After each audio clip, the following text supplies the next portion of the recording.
네, 시황센터입니다. 전체 시장 상황 일단 IT와 자동차 두 축이 상승하면서 지수도 반등하고 있습니다. 그런데 1950선 이상을 넘어서기 위해서는 추가적인 에너지를 시장은 더 필요하는 것 같고요. 종목들의 분주함이 지속되고 있는 가운데 어닝 시즌이 정점을 지나고 있는 만큼 개별 종목들 실적으로 인한 희비가 극명하게 엇갈리고 있습니다. 자, 그래서 10시 구간 시장 종목별로 좀 더 자세히 살펴보도록 하겠습니다. 먼저 업종별로 분위기 짚어볼 텐데요. 유가증권 시장 앞서 전해드렸던 것처럼 IT와 자동차주들의 선전이 눈에 띕니다. 확실히 운송장비, 자동차주들의 반등이 조금 더 커지고 있습니다. 기아차가 5만 원대 재진입, 현대차도 20만 원대 위로 다시 올라서면서 자동차 3인방들이 강세를 보여주고 있습니다. 이어 유통, 의료정밀, 전기전자, 의약품, 제조업종 순으로 나타나고 있는데요. 일단 의약품에서 LG생명과학과 녹십자 등의 제약주가 상승하고 있습니다. 조금 전에 LG생명과학이 실적을 발표했죠.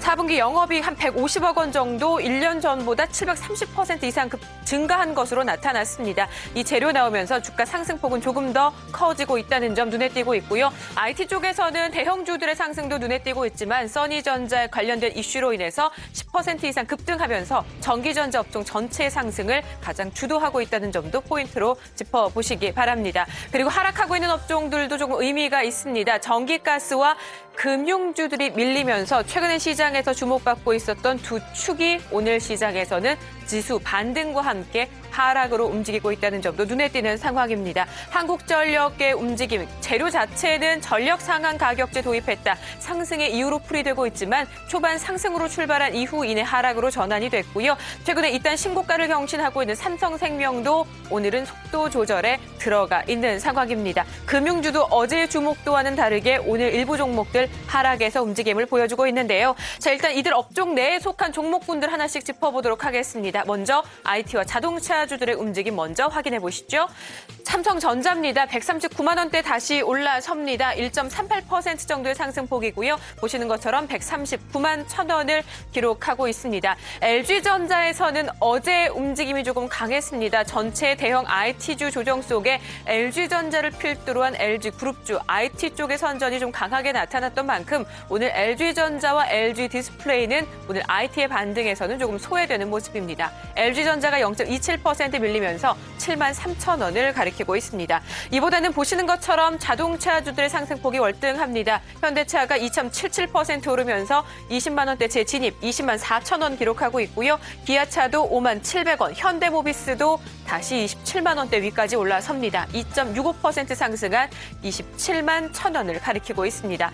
앞서 LG생명과학 잠시 말씀드렸지만 오늘 실적 발표가 예정된 기업들도 상당히 많습니다. 특히 이들 종목들 주목도도 상당히 높은 상황인데요. 먼저 눈에 띄는 종목 포스코입니다. 포스코 지난 분기 실적 예상치, 기대치가 그렇게 높은 편은 아닙니다. 영업이익 한 6,300억 원 정도를 예상하면서 1년 전보다 한 30% 정도 줄어들 것이라는 전망들이 나오고 있는데요.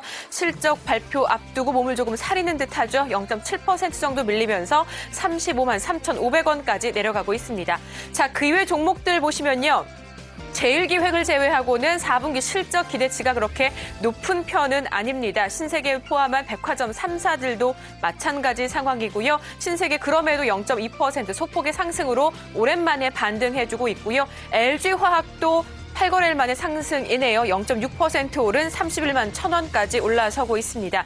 제일기획은 실적의 기대치는 높은데 오히려 반대로 주가가 조금 밀리고 있습니다. 예상치 어느 정도 부합하는 실적이 나오지 않을까. 특히 지난해 3분기 인수했었던 미국과 중국의 광고 시장 실적이 4분기부터 적용이 됩니다. 이 같은 결과가 어느 정도 나오게 될지 그에 따라서 향후 주가에 상당히 중요한 포인트가 될 것이다라는 얘기들도 전해드리고 있는데요. 현재 일단 주가는 0.7% 마이너스권으로 움직입니다. 2만 800원 가리키고 있고요. S1은 4분기는 조금 부진하겠지만 올해 실적에 대한 기대감은 이어갑니다. 주가도 올해 쪽에 조금 더 귀를 기울이는 것인지 일단 강보합권으로 다시 움직이면서 6만 8,100원을 가리키고 있습니다. 역시 실적과 관련해서 이미 실적을 발표했던 종목들이 오늘장에서 특징주로 조금 더 주목을 받고 있다는 점도 역시 눈에 띄는 상황입니다. 삼성물산이 어제 실적 발표했고요. 대림산업도 마찬가지 상황입니다. 대상국제약품까지 하나금융지주를 제외하고 이 네 종목은 오늘 실적에 따라서 희비가 엇갈립니다. 삼성물산은 실적 잘 나왔다. 목표 주가 그리고 투자 의견도 상향 소식 전해졌습니다. 이로 인해서 5% 이상 오르면서 63,500원까지 올라서고 있고요. 대림산업도 비교적 무난했다라는 평가입니다. 3% 이상 상승한 94,500원. 삼성 엔지니어링 어제 실적 발표 내용까지 덧붙여지면서 오늘 건설주들 비교적 선전하고 있습니다. 국제약품은 영업 손실로 돌아섰죠. 그 같은 실망감으로 실적이 그대로 반영해주고 있습니다. 7.8% 밀린 2,765원까지 내려가고 있고요. 대상은 지난 한 해 실적을 나왔는데 특히 그중에서 4분기 실적이 쇼크라는 타이틀이 붙었습니다. 그로 인한 실적에 관련된 코멘트들.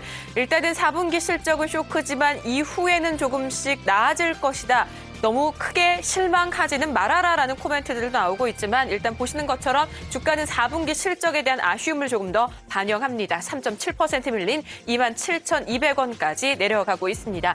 하나금융지주는 외환은행 완전 자회사 편입으로 인한 시장 평가는 상당히 긍정적입니다. 두 업체 간의 시너지 효과는 기대된다. 오늘 주가도 초반에 41,000원대까지 상승을 했습니다. 그러나 이후 조금 밀리는 모습들이 더 나타나고 있고요. 현재도 3% 하락으로 39,250원. 4만 원대 아래로 내려가고 있는 상황입니다.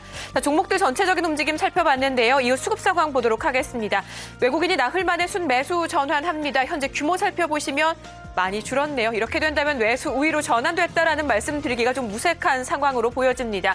결국에는 그 자리를 채워주고 있는 것이 다시 기관이 되는데요. 600억 원 이상의 순매수로 개인 쪽과 함께 팽팽하게 맞서고 있는 상황입니다. 그렇다면 지수의 움직임도 조금 차이가 나타나게 될까요? 1950선 아래에서 소폭의 상승만을 보여주고 있는 코스피 지수 상황입니다. 현재도 큰 변화는 없습니다. 9.4포인트 정도 상승하면서 1949.19포인트에서 움직임 나타나고 있습니다. 코스닥 지수의 상승 힘이 오늘은 조금 더 떨어집니다. 505포인트와 506포인트 사이에서 강보합권을 유지했습니다. 현재도 1포인트 정도의 상승으로 큰 흔들림 없고요. 수급적인 부재 속에 지수는 505.2포인트를 가리키고 있을 뿐입니다. 자, 이렇게 해서 10시 구간 시장 상황 모두 살펴봤습니다. 시황센터였습니다.